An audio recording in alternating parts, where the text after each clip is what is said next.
Picture two lives for a second. First, a Harvard-educated Merrill Lynch executive, with every possible advantage. Right, totally set up for life. Exactly. And second, a humble rural janitor. If I asked you who went bankrupt and who died with an $8 million fortune, well, you'd probably guess wrong. So today we're doing a deep dive into the psychology of money to uncover this massive secret. Financial success isn't really a hard math problem, it is a behavioral soft skill. Yeah, and I mean, the contrast between those two men, Richard Fuscone, the executive, and Ronald Reed, the janitor, it just perfectly illustrates this, where we're taught to view finance like physics, driven by these rigid laws and formulas. Like there's a secret code you have to crack. Exactly, but it's actually much closer to psychology. I mean, Reed didn't outperform the Harvard executive because he knew some secret financial formula. He won because he mastered his own behavior and, well, his patience. And that patience ties directly into something most of us completely misunderstand, which is the math of compounding. Take Warren Buffett, for example. Out of his roughly $84.5 billion net worth, over $81 billion of it came after his 65th birthday. Wow. Yeah, the human brain just really struggles to grasp how exponential growth explodes at the very tail end of a timeline. Right. Okay, let's unpack this a bit because the source uses this brilliant Ice Age analogy. It wasn't these extreme apocalyptic winters that created glaciers. It was literally just a thin layer of summer snow that survived, and over thousands of years, it compounded into miles-thick ice. But wait, does this mean I don't need a perfect winning strategy every time? What's fascinating here is that no, you actually don't. Tail events drive everything. You don't need tremendous force, you just need longevity. Just stick around long enough. Right, so you can benefit from those rare outlying events that drive the vast majority of outcomes.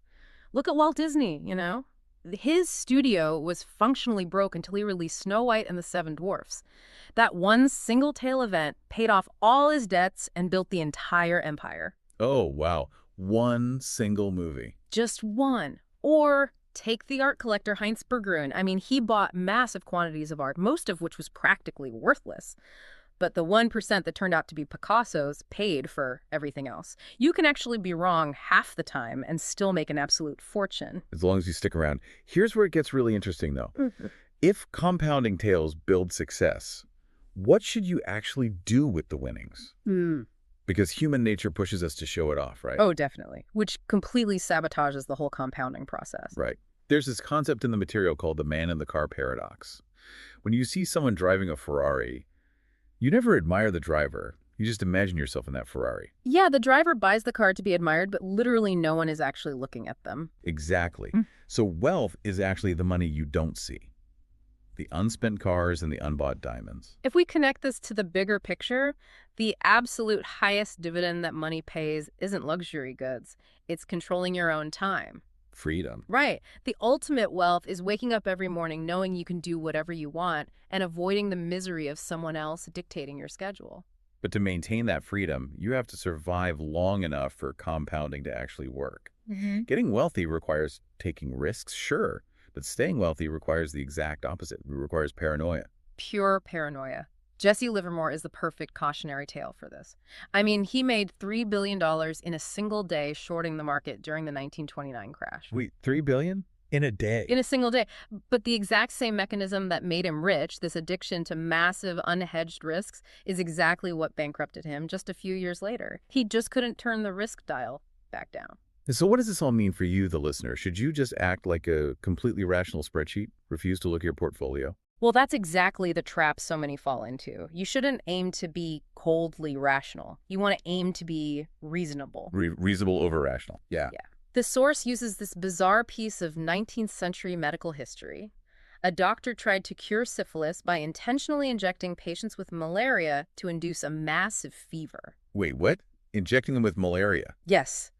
Because logically, on a spreadsheet, the high fever killed the syphilis infection. It was technically completely rational. But totally insane in practice. Exactly. It was entirely unreasonable because the cure was way too agonizing for the patients to endure. And that exact same logic applies to your portfolio. Ah, so a technically imperfect financial strategy that actually lets you sleep at night is vastly superior to some cold math you just can't stomach. Right. If you panic and abandon a mathematically perfect strategy the second the market dips, it's totally useless. So really, the goal isn't finding a mathematically flawless formula. It's leveraging the math of time, recognizing that true wealth is the invisible money you don't spend, and prioritizing your financial survival above all else. And survival often means expecting the completely unexpected. I mean, we relentlessly study history as a map for our finances, right? Yeah, we look at the Great Depression or World War II. Exactly, to prepare for the future. But when those massive events actually happened, they had absolutely zero precedent. Which leaves you with this really provocative thought. We spend all our time preparing for the last disaster, but what if the event that ultimately defines your financial future is something that has literally never happened before? Just like that rural janitor quietly sweeping floors, it's patient behavior in the face of the completely unknown that truly wins the game.